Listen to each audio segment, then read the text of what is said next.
Petrol diesel के दाम दिन ब दिन बढ़ते जा रहा है और इससे आम जनता से लेकर वाहन चालकों को परेशानी का सामना करना पड़ रहा है। पेट्रोल की कीमतों में वृद्धि के कारण राज्य में विभिन्न राजनीतिक दल पेट्रोल की कीमत कम करने के लिए अभियान चला रहे हैं। पेट्रोल की कीमतों में वृद्धि के साथ बाजारों में आवश्यक वस्तुओं की कीमतें भी बढ़ गए हैं। ऊपर से केंद्र राज्य सरकारें भी कोई पहल नहीं कर रहे हैं। त्रिपुरा मोटर वर्कर्स एसोसिएशन ने शुक्रवार को अगरतला पुराने मोटर स्टैंड इलाके में पेट्रोल पंप के सामने विरोध प्रदर्शन किया तो पुलिस ने प्रदर्शन के दौरान उन्हें गिरफ्तार कर लिया। त्रिपुरा मोटर वर्कर्स एसोसिएशन ने मांग की कि पेट्रोल और डीजल की कीमत तुरंत कम की जाए और राज्य सरकार इस संबंध में विशेष पहल करे। विरोध के दौरान गिरफ्तार की गई मोटर वर्कर्स यूनियन के एक सदस्य ने कहा कि पिछले एक महीने में राज्य में कई बार पेट्रोल और डीजल के दाम बढ़े हैं, लेकिन बार विरोध के बावजूद केंद्र और राज्य सरकार कोई गतिविधि नहीं उठा रहे हैं। इसकी वजह से आम लोगों की जिंदगी क्षतिग्रस्त के तादाद पे है।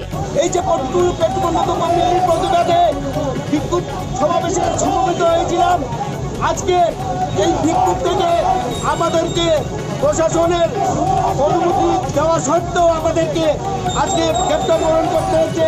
আমরা আমি বিপ্লব কুমার রায় আইএনটিসি প্রেসিডেন্ট প্লিজ আমরা আগামী দিনের প্রতিবাদ আরো বৃহত্তর আন্দোলন গড়ে তুলব। আপনাদের সবার সহযোগিতা চাই।